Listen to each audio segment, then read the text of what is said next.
Hello everyone, मेरा नाम है अंकित मिश्रा और आप देख रहे हैं ऑनलाइन टीचिंग ओटी।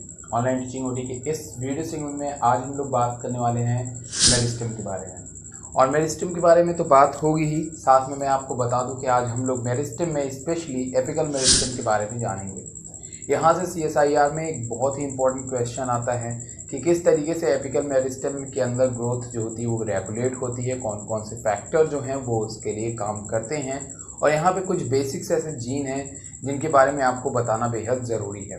उसके लिए स्पेशली मैं आपको एक बात और बता दूं कि बहुत पहले मैंने जो है एक ABC मॉडल का वीडियो डाला हुआ था जिस पे हर दफ़े जो है आपको CSIR में क्वेश्चन मिलते हैं। तो आप जाकर के ABC मॉडल मैं यहाँ पे ऊपर देखेंगे, आई बटन पे आप क्लिक करेंगे तो आपको मिल जाएगा, वहाँ पे जाकर के आप देख सकते हैं ABC मॉडल को।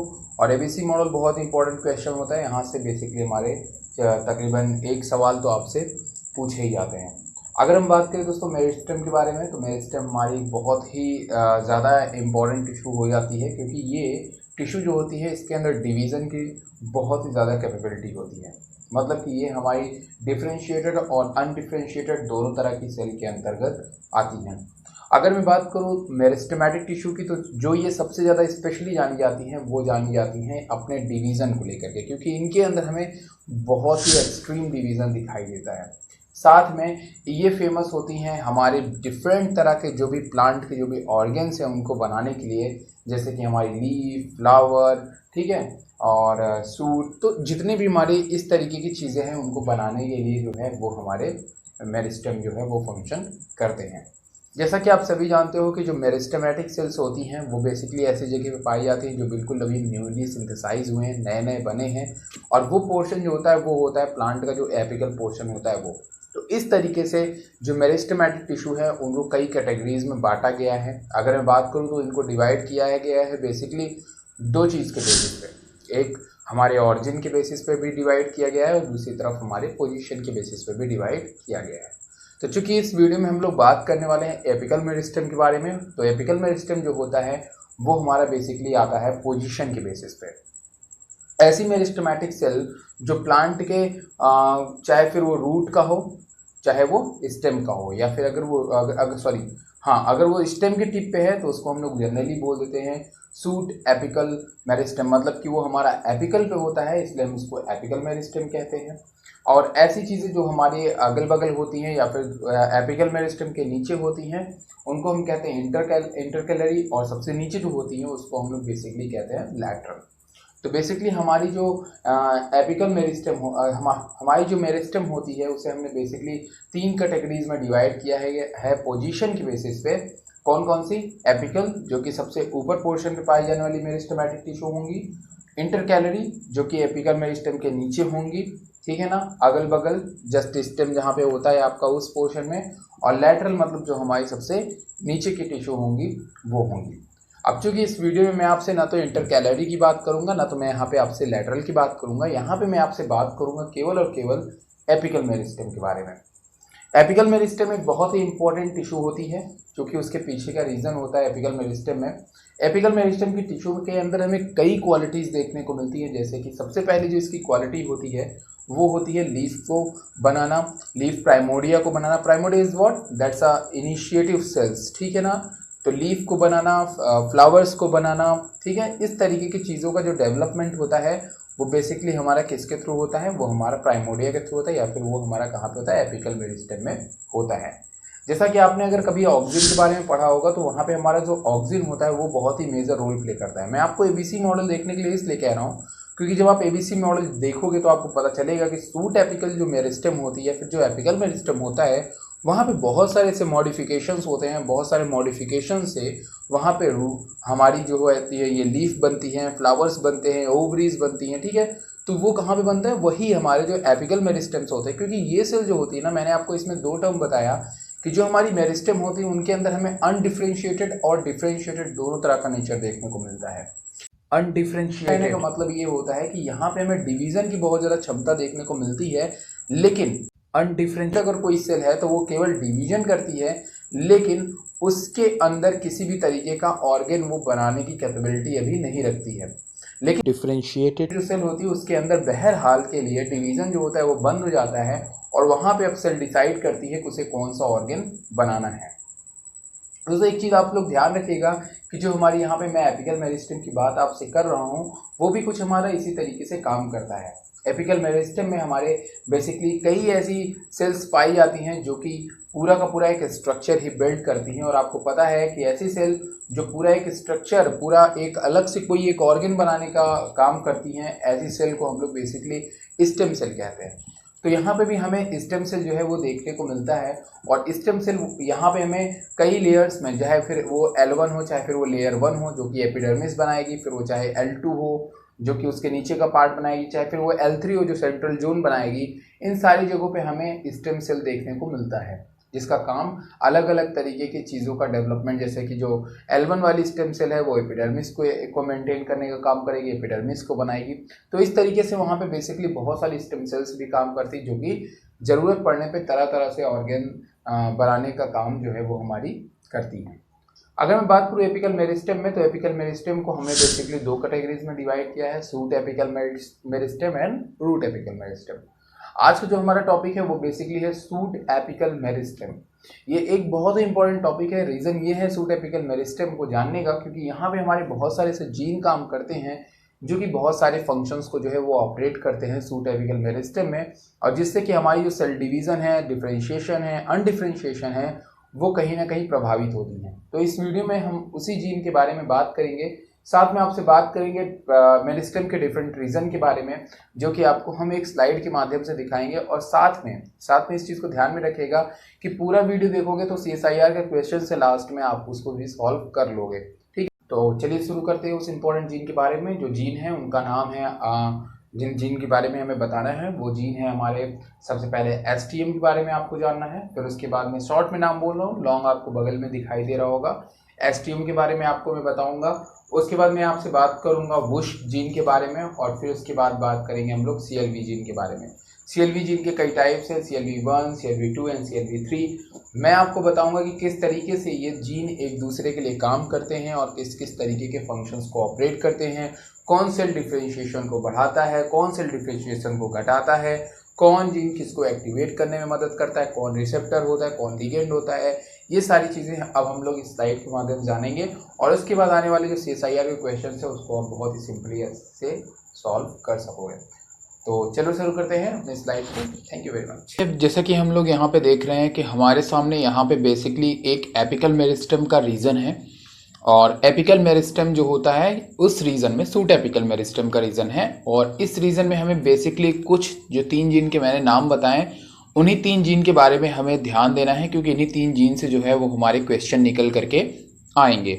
तो सबसे पहले अगर मैं बात करूं, जैसा कि मैंने पहले भी आपसे कहा था कि 3 जीन जो होते हैं वो हमारे कौन कौन से हैं। STM है जिसे हम लोग सूट मेरिस्टेमलेस जीन कहते हैं, वुश है जिसे हम लोग वुशल कहते हैं, और क्लेवेटा है जिसे हम लोग शॉर्ट फॉर्म में CLV के नाम से जानते हैं।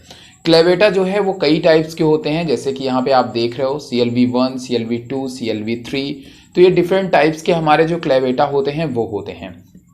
अब अगर हम बात करें आपसे, तो यहाँ पे आप देख रहे हो बगल में मैंने इसी चीज़ को सेलुलर फॉर्म में दिखाया हुआ है, तो आप इस अलग अलग रीजन को अच्छी तरह से जानोगे ताकि आप ये जान सको कि कौन सी जीन हमारी किस रीजन में मौजूद होती है। सबसे पहले अगर मैं बात करूँ तो आप लोग जो रेड कलर के रीजन को देख रहे हो ना, ये कौन सा रीजन कहलाता है? ये रीजन कहलाता है सेंट्रल जोन, CZ रीजन कहलाता है।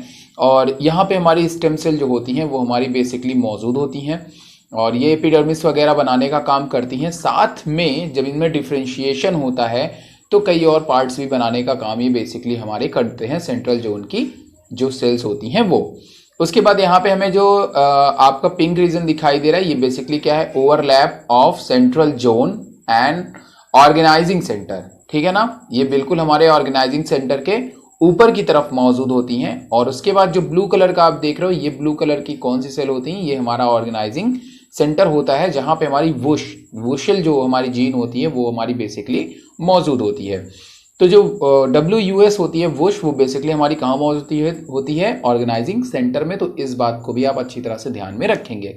बाकी हमारी रिम मेरिस्टेम होती हैं और पेरिफेरल जोन होती हैं, जो यहाँ पे हमारे अगल बगल की व्हाइट सेल आप देख रहे हो, ये और अगर मैं बात करूं ऑर्गेन प्राइमोर्डिया, जो हमारे ऑर्गेन बनाएंगे, जैसे कि हमारी जो लीफ है, हमारा जो फ्लावर है, हमारी जो इस तरह की जो चीज़ें हैं बनाने का काम, वो हमारी प्राइमोर्डिया सेल्स जो होंगी वो करेंगे, जो इनके अगल बगल आपको दिखाई दे रही हैं। तो ये बेसिकली हमारी एक तरीके से आप देखो तो ये हमारे जीन की पोजीशन थी, और वो जीन किस किस पोजीशन में पाए जाते हैं वो चीज़ें यहाँ पे थी। तो अगर आपको किसी भी जीन के बारे में जानना है ना, तो बेसिकली आप क्या कर दीजिए कि उस जीन को म्यूटेट कर दीजिए। जब आप किसी भी जीन को म्यूटेट कर देते हो तो उसका वो जो फंक्शन जो करने वाली होती है वो फंक्शन नहीं होता है। जस्ट अगर एक मैं बात करूँ, एक रिश्ते की बात करता हूँ, तो कभी कभार आपने देखा होगा कि अगर कोई आदमी कोई नौकर है, जब तक वो घर में काम कर रहा है तब तक आपको उसकी ज़रूरत उतनी महसूस नहीं होती, लेकिन अगर किसी दिन वो ना आए तो क्या हो जाता है कि फिर उसके काम और उसकी अहमियत का पता चलता है कि हमने उसके ऊपर कितनी बड़ी रिस्पॉन्सिबिलिटी लाद रखी थी। तो इसी तरीके से म्यूटेटेड जीन भी हमारे इसी तरह से होते हैं, जो फंक्शन वो करते हैं उनकी प्रेजेंस में तो हमें नॉर्मल लगता है, लेकिन जब वो नहीं होते हैं तो पूरा का पूरा फंक्शन क्या होता है, अफेक्ट होता है। उसके साथ में बहुत सारे और फंक्शन जो कोरिलेट करते हैं वो भी कहीं ना कहीं क्या हो जाते हैं, अफेक्ट हो जाते हैं। तो किसी भी जीन के बारे में जानना है तो उसे आप म्यूटेट कर दो, जिससे कि जो उसका एक्सप्रेशन होने वाला हो ना हो, तो उसके फंक्शन के बारे में पता चल जाएगा। तो यहाँ पे मैंने कुछ नॉर्मल जीन के बारे में पहले बताया है, इन्हीं जीन के नॉर्मल फंक्शन के बारे में बताया है। फिर उसके बाद हमने उन जीन को क्या कर दिया, म्यूटेट कर दिया है, तो उनका जो फंक्शन है वो भी क्या हो गया, म्यूटेटेड हो गया, बदल गया। तो यहाँ पे सबसे पहले हम लोग नॉर्मल जीन में एसटीएम और डब्ल्यूएस जीन की बात करें तो एसटीएम एंड डब्ल्यूएस प्रोडक्ट की मेरिस्टेम सेल इन अनडिफरेंशिएटेड स्टेट। मतलब कि एसटीएम और वुश जो होते हैं, इनका जो प्रोडक्ट होता है वो बेसिकली ये काम होता है कि ये लगातार सेल को डिवाइड करते रहना है, अनडिफरेंशिएटेड स्टेट में रखना है, सेल को रोकना नहीं है। ये इनका पहली प्रायोरिटीज होती है, किसकी, एसटीएम और डब्ल्यूएस की। तो जाहिर तौर पे अगर आप एसटीएम और डब्ल्यूएस को क्या कर देंगे, म्यूटेंट कर देंगे, तो जाहिर तौर पे जो ग्रोथ है वो स्टेम की नहीं हो पाएगी। क्लियर, समझ रहे हो ना? क्योंकि ग्रोथ जब डिवाइड करेगी सेल तो सूट एपिकल मेरिस्टेम सैम की ग्रोथ क्या होगी, इंक्रीज होगी। लेकिन अगर हम इसको क्या कर दें, हटा दें, म्यूटेट कर दें, इसके फंक्शन को डिसफंक्शन कर दें, तो जो सूट एपिकल मेरिस्टेम की जो ग्रोथ है वो क्या हो जाएगी, हमारी घट जाएगी, रिड्यूस हो जाएगी। तो यही चीज मैं आपको बताना चाह रहा हूं। उसके बाद यहाँ पे सीएलवी जीन है, क्लेवेटा जीन। क्लेवेटा जीन का काम होता है कि अनडिफरेंशिएटेड जो भी सेल हैं उनको कंट्रोल करना। ऐसा नहीं कि अनडिफरेंशिएटेड चीजों को रोक रही हैं, मतलब कि जब तक जरूरत है आप अनडिफरेंशिएट करो, लेकिन उसके बाद आप क्या करो, स्टॉप हो जाओ और डिफरेंशिएटेड फॉर्म में जाओ। डिफरेंशिएटेड फॉर्म मतलब आप जो है तरह तरह के, मतलब एक पक्की ऐसी सेल बनाओ जो कि एक ऑर्गेन को ऑरिजिनेट करे और अपने नेचर को, जो डिवाइडिंग नेचर है तुम्हारा, उसको क्या कर दो, बदल दो। तो सीएलवी जीन का काम ये होता है कि वो अनडिफरेंशिएटेड सेल को एक लिमिट तक रखती हैं, मतलब ज्यादा डिवीजन को जो होता है वो एक लिमिट तक लाने का काम करती हैं। उसके लिए आपको पता है सीएलवी जीन में 3 जीन होती हैं, CLV3, CLV1 और CLV2, जो कि बारी बारी से काम करती हैं और एक साथ मिलकर काम करती हैं, मतलब कि जिससे कि ये सेल को क्या कर सकें, डिवाइड होने से कंट्रोल कर सकें, और ताकि सेल जो है अदर फंक्शंस भी कर सके, अदर ऑर्गेन भी बना सके। अगर हम लोग क्या करें कि STM gene prevent differentiation of stem cell independence of WUS. अगर मैं बात करूं एसटीएम जीन की, तो ये डिफरेंशिएशन को, मतलब कि जो ऑर्गेन वगैरह बनना होता है, जो डिवीजन स्टॉप होना होता है, उसको प्रिवेंट करता है, मतलब ये उसको रोक देता है, सेल इंडिपेंडेंट ऑफ डब्ल्यूयूएस। अगर डब्ल्यूएस नहीं है तो भी WS expression defined the organising centre of shoot apical meristem promote cell division. WS का अगर एक्सप्रेशन होता है, नॉर्मल फंक्शन जो है इसका वो भी क्या है, सेल डिवीजन का होता है। जबकि अगर मैं म्यूटेटेड कर दूं, इसी जीन में म्यूटेटेड कर दूं एसटीएम को, तो क्या होगा कि वहां पे सैम का डेवलपमेंट देखने को मिलता ही नहीं, क्योंकि यही वो सेल होती हैं जो कि सैम के डेवलपमेंट को प्रमोट करती हैं, सैम के डिफरेंशिएशन को, सेल के सेल डिवीजन, सैम के सूट एपिकल मेरिस्टेम के सेल डिवीजन को क्या करती हैं, प्रमोट करती हैं। जबकि उसके बाद अगर हम लोग क्या करें, सीएलवी जीन को म्यूटेट कर दें, तो जो डिफरेंशिएशन है वो क्या होगी, रुकेगी ही नहीं, मतलब अनडिफरेंशिएशन, मतलब डिवीजन क्या होगा, नहीं रुकेगा, जिससे कि लगातार ग्रोथ होती रहेगी। तो सीएलवी जीन के ज्यादा मतलब म्यूटेट हो जाने से, उसका फंक्शन म्यूटेट हो जाने से जो रिजल्ट क्या होगा कि हमारी जो सैम होगी सूट एपिकल मेरिस्टेम वो क्या होगी, हमेशा बढ़ती रहेगी। तो आपको बेसिक फंक्शन पता चला ना कि नॉर्मल फंक्शन आप ध्यान में रखो, फिर उसके पता चल जाएगा। तो सीएलवी को म्यूटेट करोगे तो सैम इनलार्ज होगी, एसटीएम को म्यूटेट करोगे सैम निकलेगी ही नहीं। और उसके बाद अगर हम लोग बुश को क्या कर दें तो भाई वही चीज है, सैम क्या हो जाएगी, रिड्यूस हो जाएगी। तो इस तरीके से आप देख रहे हो कि कौन सी सेल हमारी अनडिफरेंशिएटेड करने का काम कर रही है और कौन सी सेल हमारी डिफरेंशिएटेड करने का काम कर रही है। अनडिफरेंशिएटेड डिफरेंशिएटेड बारे में मैंने बताया। अनडिफरेंशिएटेड कौन होती हैं, जो कि हमारी लगातार डिवाइड करेंगी लेकिन एक स्थिर फॉर्म में नहीं आएंगी, एक स्टेबल फॉर्म में नहीं आएंगी, किसी ऑर्गन को डेवलप नहीं करना, उनका काम केवल एक है कि सेल को क्या करना, लगातार डिवाइड करना। अगर मैं बात करूं अरबिडोप्सिस थैलियाना में तो ये बेसिकली 3 तरह के जीन को क्या करती हैं, इंटरैक्ट करती हैं। जैसे कि हम लोग बात करते हैं क्लेवेटा 1, क्लेवेटा 2, क्लेवेटा 3। तो यहां पे लिखा है in Arabidopsis thaliana 3 interactive clavata gene are required to regulate the size of stem. यहां पे हमें 3 क्लेवेटा जीन देखने को मिलती हैं जो कि हमारे स्टेम को रेगुलेट करती हैं, स्टेम को देखती हैं, ठीक है। Shoot apical meristem by controlling the rate of cell division, और ये हमारे सेल डिवीजन को भी कंट्रोल करती हैं। कौन, क्लेवेटा जीन। ये बहुत इंपॉर्टेंट फंक्शन, इसको ध्यान में रखना कि क्लेवेटा जीन जो होती है वो हमारे जो सेल होती है ना उसको डिवीजन करते रहने से मतलब नहीं। डिवीजन करोगे तो यार जो प्रॉपर ऑर्गन बनना है वो कहां से बनेगा, लंबा तो होगा पेड़ लेकिन सारे ऑर्गन भी तो जरूरी है, फ्लावर बनना भी जरूरी है, ओवरी बनना भी जरूरी है, लीफ भी बनना जरूरी है ना। तो क्लेवेटा जीन होना बहुत ज्यादा जरूरी है क्योंकि ये केवल डिफरेंशिएट नहीं कर, मतलब ये केवल और केवल अनडिफरेंशिएटेड सेल को क्या करते हैं, डिफरेंशिएटेड फॉर्म में एक तरह से बदलने का भी काम करते हैं। अब उसके बाद अगर हम बात करें तो यहां पे CLV encode a leucine rich receptor kinase LRRK। जो सीएलवी जीन होता है वो बेसिकली एक CLV1 जीन जो होता है वो बेसिकली हमारा क्या होता है, रिसेप्टर काइनेज होता है। और ये एक तरह का रिसेप्टर है, एक तरह से क्या है, रिसेप्टर होता है जिसके अंदर काइनेज एक्टिविटी भी देखने को मिलती है। तो CLV1 और CLV2 में एक बहुत इंपॉर्टेंट डिफरेंस है, वो क्या है कि CLV1 जो होती है वो हमारी एक काइनेज एक्टिविटी शो करती है, जबकि CLV2 जो जीन होती है उसके अंदर हमें काइनेज एक्टिविटी देखने को नहीं मिलती है, ठीक है। द लिगेंड ऑफ CLV1, अगर मैं बात करूं CLV1 के लिगेंड, अगर रिसेप्टर है तो उस पर कोई ना कोई लिगेंड क्या करेगा, जाकर के बाइंड करेगा। तो उस पर कोई ना कोई लिगेंड जाकर के बाइंड करेगा। ये किसके थ्रू हो रहा है, कौन सा लिगेंड वो होता है, वो लिगेंड होता है CLV3। मतलब कि CLV3 ही वो जीन है जो कि हमारे CLV1 पे जाकर के बाइंड करेगा, उनको इंफॉर्मेशन देगा कि भैया अब ऐसा काम करो, अनडिफरेंशिएशन को रोको। तो जाहिर तौर पे आप अगर ध्यान दो तो मैंने कहा कि अनडिफरेंशिएशन करने का काम कौन करता है, अनडिफरेंशिएशन करने का काम है WUS और STM का। तो इन्हें कंट्रोल करना है तो उसके लिए हमें किसको एक्टिवेट करना पड़ेगा, CLV2 और CLV3 को एक साथ आना पड़ेगा, जिससे कि ये दोनों इनहिबिट कर सकें WUS के फंक्शन को, जिससे कि सेल अनडिफरेंशिएशन मतलब सेल डिवीजन जो है वो क्या हो सके, कंट्रोल हो सके, रुक सके, और सेल जो है वो नए नए ऑर्गन्स बना सके, लीफ प्राइमोर्डिया वगैरह जैसे ऑर्गन्स बना सके। तो यहां पे आप क्या देख रहे हो कि जैसा कि मैंने कहा कि CLV3 CLV2 आपस में मिलकर के क्या करते हैं, WUS को इनहिबिट करते हैं। तो ये एक बहुत ही बड़ा कारण होता है, आप इसको ध्यान में रखेंगे, जिससे कि जब सेल डिवीजन करना बंद करेगी, मोटी मोटी बात ध्यान रखो, जब सेल डिवीजन करना बंद करेगी ना तो उसके बाद सेल डिवीजन करना बंद करेगी तभी जाकर के वो नए नए ऑर्गन्स को बना सकती है, क्योंकि पहले उसको स्टेबल होने दो, पहले उसको मैच्योर होने दो। तो ये सारी चीजें जो होती हैं वो हमें यहाँ पे देखने को मिलती हैं। अब यहाँ पे देखो मैंने बताया हुआ है कि WUS stem cell promoting transcription factor.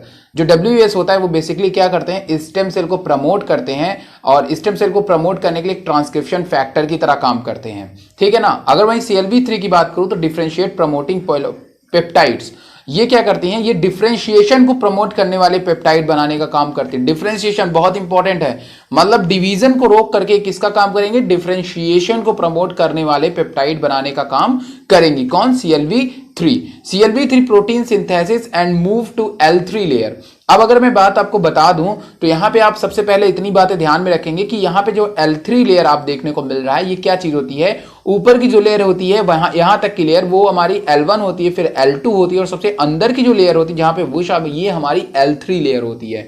नीचे की जो लेयर होती है ना ये पूरी बीच की यही क्या होती है, हमारी L3 लेयर होती है। तो जो CL3 प्रोटीन है, CLV3 प्रोटीन होती है वो बेसिकली क्या बनती है, मूव टू L3, यहां पे बनती है, L1 में बन रही है और मूव कहां करेगी, L3 मतलब CLV2 के पास मूव करती है और CLV1 के पास मूव करती है, और फिर उसके बाद जाकर के बाइंड करती है WUS के साथ में और इसको क्या कर देती है, इनहिबिट कर देती है।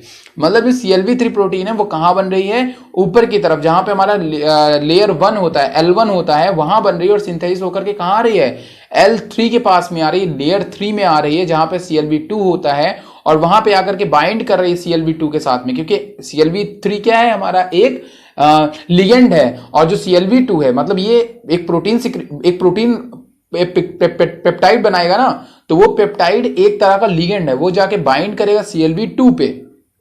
CLV2 क्या है, एक रिसेप्टर है और इस तरीके से दोनों जब मिल जाएंगे इनका पेप्टाइड CLV3 और CLV2 तो वो WUS को क्या कर देंगे, इनहिबिट कर देंगे।